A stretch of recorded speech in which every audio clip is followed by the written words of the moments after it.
and Yoga Suit Fitness. The key to arm balancing is, of course, we have to have arm strength, but really it's about the core.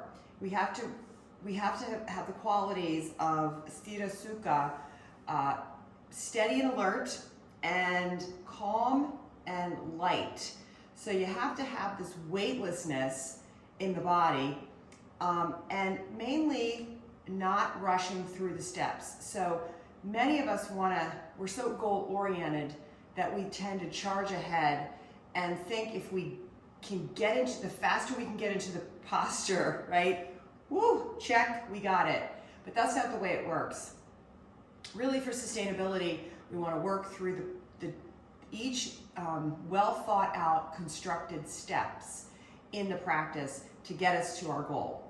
And that might not be anywhere near our time frame, okay? So just realizing that it takes time to sort of cook arm balances. Some people pop right into them, and some people take longer to get into the actual posture. So anyway, coming into a mindset of patience, and we'll get there when we get there, right? And don't skip the beautiful steps that prepare our body for arm balance. Okay, so there's all kinds of different practices that you can do to prepare the body for arm balance, but the purpose of this video is to teach you the key elements, the key factors, the key actions of the posture. So let's get into it. I'm just going to prepare a little bit with hip opening and doing some core cultivation and just getting the body warm. And then we can look at crow, we're going to look at baby crow, and if I can do it, I might try side crow, but let's just stay with maybe those two, okay? So I just want you to see those. So let's look at the props. We have a block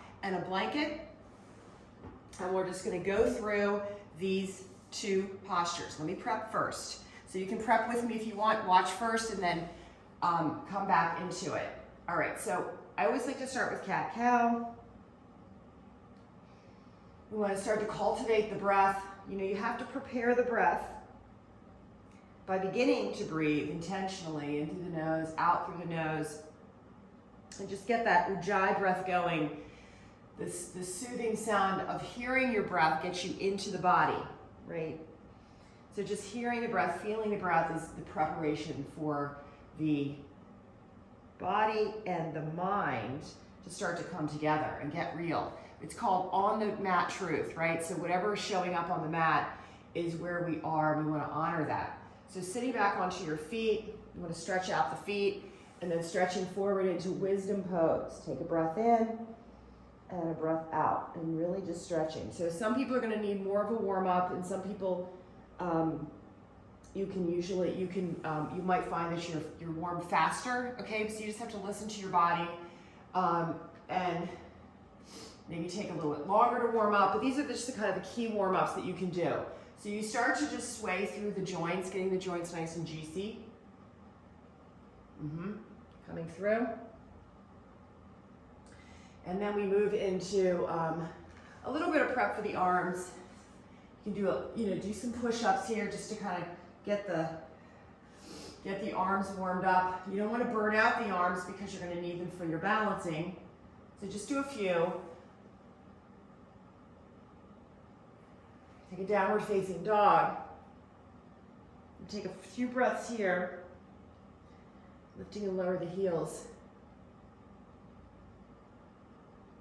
And then we'll start to warm the hips up now. So we're just going to do a little bit of a flow here. We're going to go into dancing warrior, lift the right leg, lift the leg, turn, breathe, straighten out, send out, breathe. We step into low lunge. So we come into that low lunge and we really immediately start to prepare the hips for the balance, for the crow act. So lifting, lowering your hips, and you can do any kind of movement, but just following along. I like to do this lizard prep, and then I move right into my straddle, my forward fold straddle, and begin to move through my lunge series. So I love this because it really builds strength in the legs and builds heat in the body. And then I move through my skandasana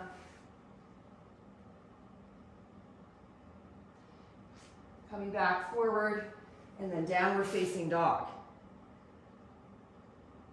And I do the other side. Low lunge, lizard. Threading that arm through starts to get me into the crow mindset. Releasing the hips a little bit, releasing the mind, releasing perfection, coming through the side. And as I get deeper here, I can start working into a little bit deeper, but don't rush. You know, you can change these hands up, supporting yourself from the back and reaching forward from the front. And then coming back through center, supporting yourself from the back, reaching forward in the front, starting to let the heel release to the floor, but you don't want to force it, just let it happen. Come back, turn back to the front, and then one more time through, right leg, one of the leg goes up, step that same leg through, lizard lunge, side to side, Skandasana. Maybe the heels start to drop, maybe both hands can reach, pressing up, nice strong legs, sit back in it, reach, pressing up, nice strong legs, taking a forward fold, back to the top of the mat, other side, step the leg forward, low lunge, lizard, side to side again, showing it from this side. Now the arms maybe start to reach, just give it a try. Reach, stretch, sit back in those heels and really stretch, pressing the leg out, extending leg out, use your core power, and then press up, right, over to the other side, have a seat. And if you feel, again, don't be afraid to fall. Hand can go back, reaching, stretching. This opens the hip, man, this opens the hip like no other, and the groin muscles. Learning how to balance in your feet, balance the weight, reaching, reaching, reaching, and then you're going to power up, coming into forward fold. Turn back to the top of the mat, and we finish with downward facing dog. Beautiful. Drop your knees to the floor. And just breathe. Taking a breath in, taking a breath out, preparing your breath, preparing your drishti, stacking the shoulders over the hips. Okay, side view, first prep posture is baby crow. This is great. This really cultivates the core and gets you into the shape of crow.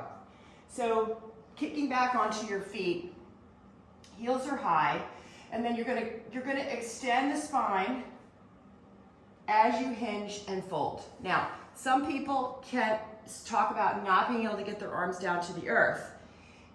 Try it first here, first step, first krama, dropping your arms down and getting. It requires a deep fold. If your hip flexors are tight, if your ankles are restricted, if your back is still very tight, you're not going to be able to get down to your arms. That's okay, but you're going to be somewhere, right? You're already there. You're already there. So just be there. Be wherever you are, work the krama, work the step. So maybe today this is just it. And then you start to shift your weight forward. So I'm demonstrating without my arms down. I'm rocking forward, rocking forward. This might be my baby crow for the day. Slide your arms back in and squeeze your little wing legs onto the arms and come into this deep extended spine. Remember, you're like reaching your tailbone down to the earth and then reaching long through the spine, through the crown. And then start to shift your weight forward and just pop onto your arms. Toes come up maybe. Squeeze everything in, Samana Vayu. 3, 2, 1, and then drop down. And then bring your knees back together. Counter pose here. We go to neutral spine first. We have a nice proud chest, and then we're just gonna come up into camel. Shoulders squeeze together. Bind the hands, lift the heart, and the head goes back. Taking a breath in, and a breath out. And then you can sit back on your toes. That should feel really good. Baby crow. So then you practice, just practice this, practice this. Options here, if your arms don't reach still, and you've warmed your back up, that's the main thing, you've warmed everything up. Then maybe add a blanket to bring your arms closer. Okay, then you're closer. You can try karate chopping, flat, or bind. But mainly squeeze everything in. You're up on the balls of your feet, lifting your heels, not your butt, your heels. And then reach down through the arms. Long spine, extend the spine, tip forward, right away fly. Toes together, squeeze everything in, round, round, round. 3, 2, 1, and then relax. So there are your two options. Whew. So that's good prep for crow. Counter pose neutral, camel,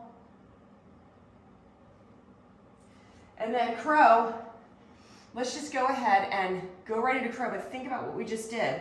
We're gonna stay low, we're gonna widen our arms out, our wings out, lifting your heels up. Now instead of going down to forearms, you're gonna do flat palms. Now you're gonna squeeze the legs on the arms and bend your arms a little bit, making a shelf. Now you're gonna look forward way, way past the top of your mat. Don't look around and just glide, fly, glide back onto those bent arms and sit your shape right on top. Keep looking forward. Feet will pop up when you're ready. Take one toe up. Feel it, feel it, feel it. Breathe, breathe, and as soon as the feet come up, you pull them up and squeeze everything in. Breathe, breathe. 3, 2, and 1, and then you set your crow down. Counter pose, gorilla for the wrists.